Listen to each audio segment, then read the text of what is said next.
Hello everyone, welcome to our channel.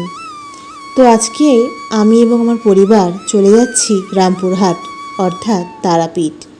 তো তার জন্য রাত্রিবেলা আমাদের ট্রেন ছিল ব্যান্ডেল থেকে। তো বাড়ি থেকে আমরা মারুতি ভাড়া করে ব্যান্ডেল স্টেশনে পৌঁছই এবং সেখানে আমাদের ট্রেন ছিল 11:28, রাত 11:28 কবিগুরু এক্সপ্রেস। তো যথারীতি আমরা স্টেশনে পৌঁছে গেছি এবং ট্রেনেও উঠে পড়েছি। ভালোই সিট পেয়েছিলাম, কোনো সমস্যা আমাদের হয়নি, ভালোভাবেই দিনটা কেটেছে। তো রাতে আমরা ওই 2টো নাগাদ স্টেশনে রামপুরহাটে নেমে গিয়েছিলাম, কোনো অসুবিধা হয়নি। এবং তার সাথে রামপুরহাটে গিয়েছিলাম মায়ের কাছে একটা মানত পূরণের জন্য, এবং আরেকটিও কারণ ছিল, সেখানে আমাদের ইনভিটেশনও ছিল একটা মেয়ের, বাচ্চা মেয়ের অন্নপ্রাশন। তো সেই দিনটা খুব ভালোই কাটে। 26 তারিখ, 25 তারিখে আমরা রাতে ট্রেন ধরেছিলাম, 26 তারিখ গিয়ে পৌঁছেছিলাম। 26 তারিখেই বাচ্চা মেয়েটির অনুষ্ঠানটি ছিল। তো সে 26 তারিখে আমরা অনুষ্ঠানটি কাটিয়ে সেই দিনই দুপুরবেলা আমাদের তারাপীঠে আমরা রওনা দিই। তারাপীঠে আমাদের অগ্রিম হোটেল বুকিং ছিল, তাই সেরকম একটা অসুবিধা হয়নি, আমাদের আগে থেকেই সব কিছু তৈরি ছিল বলে।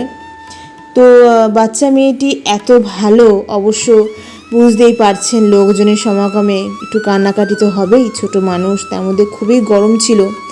তারপর অনুষ্ঠানটি কাটিয়ে সেদিনকেই দুপুরবেলা আমরা হোটেলের উদ্দেশ্যে রওনা দিই।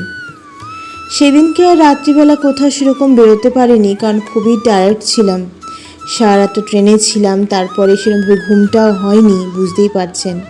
তো তার পরের দিন অর্থাৎ 27 তারিখ আমরা পৌঁছে যাই তারাপীঠে কিছু ঘোরার জন্য। তাই এখানে অভেদানন্দ আশ্রমে আমরা যাই। এখানে ভিডিও করা নিষিদ্ধ ছিল বলে আমি বেশি কিছু করতে দেখাতে পারছি না। শনিবার ছিল, তাই সেদিনকে আমরা পুজো দিইনি, কারণ প্রচণ্ড ভিড় থাকে শনিবার, যে কারণবশত আমরা শনিবারটা পুজো দিইনি।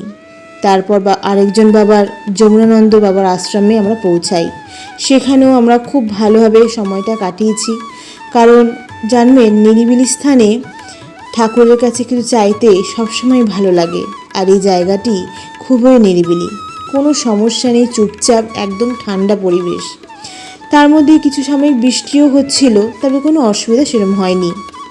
তার শনিবার বলে আমরা পৌঁছে গিয়েছিলাম তারাপীঠের সংলগ্ন একটি কাছাকাছি একটি জায়গায়, যেখানে হনুমানজির এত বড় মূর্তি পূজিত হন, তার পাশে নারায়ণের মূর্তি আছে, মা অন্নপূর্ণা রয়েছেন বা মহেশ্বর রয়েছেন, এবং ভোলানাথের একটি শিবলিঙ্গ রয়েছে, যেখানে আমার মা, আমাদের বাড়ির যে মা প্রতিষ্ঠিত মা তারা, তার পট রেখে পুজো দিচ্ছেন।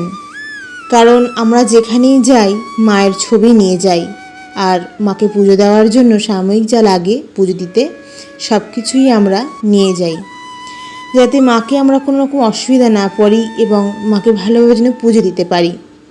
তো এখানেও আমি খুব শান্তি পেয়েছি, আমরা সকলেই শান্তি পেয়েছি। আসলে কি জানেন তো, তারাপীঠে আমরা বছরে ধরুন 5 থেকে 6 বার ভালোভাবেই যাই, কারণ একটা নিজের স্থান বা একটা আনন্দের স্থান বা শান্তির স্থান যাই বলুন, তারাপীঠে গেলে সেটা অনুভব হয় আমাদের। এবং সেই মন্দিরেরই সংলগ্ন পাশে দুটি সিঁড়ি আছে। একটি সিঁড়ি উপর দিয়ে উঠলে দেখবেন গণেশজি আর মা লক্ষ্মীর একটি মূর্তি পূজিত হয়, এবং পাশ দিয়ে আরেকটি সিঁড়ি দেখবেন, সেখানে দেখবেন মা বৈষ্ণব দেবী পূজিত হন। সেখানেও গেছি, খুবই আনন্দ পেয়েছি এবং খুব শান্তি লেগেছে। তারপর সেখান থেকে বেরিয়ে পড়েছি আমরা কিছু পাশের মন্দিরে ঘুরতে, কারণ এখানে আপনারা গেলেন দেখতেই পাবেন যে টোটোরা যারা চালক, তারা নানা রকম কার্ড নিয়ে হাতে দাঁড়িয়ে আছে, যে সেখানে যে দৃশ্যগুলো বা স্থানগুলো দেখতে যাওয়ার মতো, সেগুলো আপনাদেরকে নিয়ে যাওয়ার জন্য। তো আমরা প্রথমে গিয়েছিলাম জগন্নাথ মন্দির, সেখানে বাবার নামে তিলকও পড়েছি, খুবই ভালো স্থান। তবে দুঃখের বিষয় কি জানেন তো, সেখানেও ভিডিও করা নিষেধ। তো কিছু ভিডিও করেছি, এরকম দুধারে দোকান রয়েছে, আপনারা কেনাকাটিও করতে পারেন। তারপর ভিতরে, আসলে মন্দিরের ভিতরে না ভিডিও করা অ্যালাউটা নেই, তো সামান্য দূরের কাছে যেটুকু হয় আমি সেইটুকু করেছি। তবে এখানেও আমি খুব আনন্দ পেয়েছি, কারণ কি বলুন তো, আমরা সকলেই খুব আনন্দিত হয়েছি, কারণ ভিতরটা খুবই ঠান্ডা আর খুব ধীর স্থির।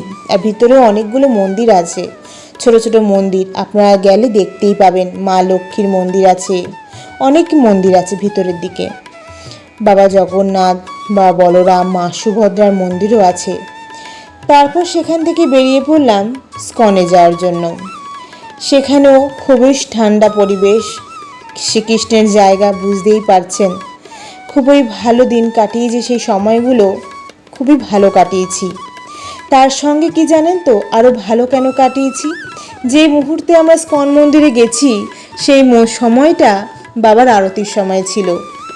বাবার সামনে পর্দা দেওয়া ছিল, মানে বাবাকে আহ্বান করে পর্দা সরিয়ে পুজো বা আরতি দেওয়ার সময়। তো সেই সময়টা এত সুন্দর একটা পরিবেশ তৈরি হয়েছিল, মানে আপনাদেরকে হয়তো বুঝিয়ে বা বলে প্রকাশ করতে পারবো না। ভুলেই গিয়েছিলাম যে আমরা ওখানে ঘুরতে গেছি বা বাবাকে দর্শন করতে গেছি। এত আনন্দ, দেখুন পর্দাটা সরিয়ে দেওয়ার পর এত ঝলমল করছে, যেন মনের সমস্ত দুঃখ কষ্ট একেবারে ধুয়ে মুছে পরিষ্কার হয়ে যায়। খুব শান্তি পেয়েছিলাম সেখানে গিয়ে। তারপর পৌঁছে গিয়েছিলাম আরেকটি বাবার আশ্রমে, মন্দিরে বলতে পারেন। সেখানে চৈতন্য মহাপ্রভুর গৌর নিতাইয়ের মন্দির, সেখানেও গিয়েছিলাম। সেখানেও খুব শান্তি পেয়েছি, খুব ভালোভাবে উপভোগ করেছি আনন্দটা। কারণ কি জানেন তো, জানবেন ঠাকুরের জায়গায় গেলে আর যাই হোক না কেন মনে একটা আলাদা শান্তি লাগে। মনে হয় কোনো এমন জায়গায় এসেছি যেখানে মনের অন্তরে সকল কথা জানানো যাবে। কেউ বলবে না এই চুপ কর তো, আর বকিস না। সেখানে আপনি অনায়াসে মনের সমস্ত কথা তাদেরকে জানাতে পারবেন। সেরকমই আমিও মনের সমস্ত কষ্ট দুঃখ ভুলে ঠাকুরের আনন্দে, ঠাকুরের গানে মেতেছিলাম। আর দেখুন, কেনই বা মাতব না, কি সুন্দর মনোরম একটা পরিবেশ। এখানেও যে গিয়েছিলাম, এখানেও আরতির সময় ছিল। বাবাদেরকে কি সুন্দর লাগছে, ঝলমল করছে সোনার মতো। যেন এর থেকে দামি জিনিস পৃথিবীতে আর কিচ্ছু নেই। সত্যি, ভগবানের থেকে দামি জিনিস পৃথিবীতে কিছুই হয় না। ভগবানের উপর বিশ্বাস রাখলে আর কিচ্ছু দরকার নেই। উনিই থাকবেন আমাদেরকে সকল বিপদের থেকে রক্ষা করতে। তারপর আরতি সম্পন্ন হয়ে যাওয়ার পর আমরা বেরিয়ে পড়ি অন্য মন্দিরের উদ্দেশ্যে। ততক্ষণ দেখুন কি সুন্দর লাগছে আরতিটা দেখতে। তারপর আমরা পৌঁছাই হাটুগাড়া মন্দিরে। হাটুগাড়া নামটা একটু আপনাদের ভিন্ন লাগলেও ঘটনাটা একটু অন্যরকম। এটি একটি মন্দির, ছোটো মতো যেটা দেখতে পাচ্ছেন ওটা হচ্ছে মন্দিরের চূড়া। খুব বৃষ্টি হওয়ার কারণে কিছুটা দেখা যাচ্ছে না। যখন বৃষ্টিটা একটু কম হয় তখন কিছুটা হলেও আর একটু বেশি চূড়া দেখা যায়।